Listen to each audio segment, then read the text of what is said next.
population's been growing in Bend, and so has the number of breweries. But for those who suffer from alcohol addiction, the constant reminder can be tormenting.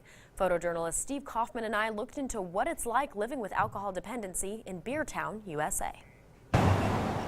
It's on every corner, in barber shops, in bike stores, even while you shop. I think it's great for our economy and brings a lot of visitors in. It's a positive aspect to our community. For many in Central Oregon, especially in Bend, alcohol is a part of life. You go for a ride or go skiing or, just out recreating. It's a good spot to meet up with your friends. But not everyone is thrilled by the fact that Bend has become Beertown USA. I was born and raised here. Kind of the popularity is sometimes a little bit daunting, I guess. Just around the corner from Bend's bustling beer scene lies the darker side of alcohol.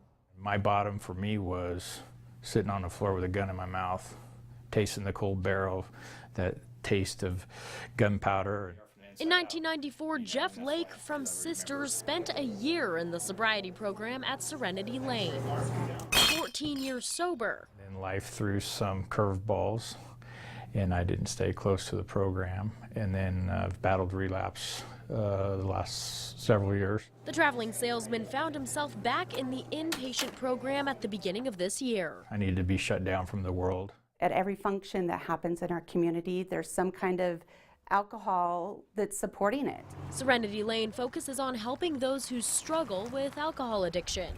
Eventually it will kill you, and to me that the alcoholism or the addiction part of it is the enemy, and it will eventually take you out. But ultimately it doesn't matter whether an addict lives in Central Oregon or not. The disease can afflict a person anywhere. It's something that we just have to have a coping skill around because you can't really avoid it. I've learned to accept all things, people, places, things, and situations. Although a portion of state funding goes toward recovery, it's still not enough.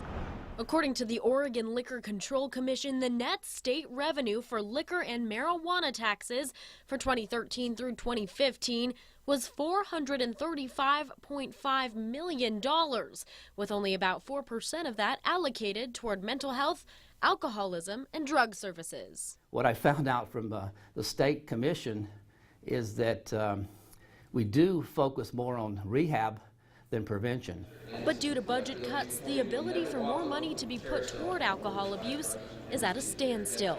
Every year we come in and talk about more money for alcohol, drug, and especially mental health. And I'm sorry to say it doesn't get the funding usually it needs or deserves. There's so many needs out there, and we need a strong economy. The sale of alcohol does help the economy in other ways. It helps in tourism, and it provides good jobs. One of the hardest parts for those struggling with alcohol is criticism. For the community to change that judgment and to know that we may have that background, but you most definitely can change. Somehow, by the grace of God, I didn't pull that trigger. Jeff's story is one that serves as a reminder of the everyday struggles addicts face right here in Beertown, USA.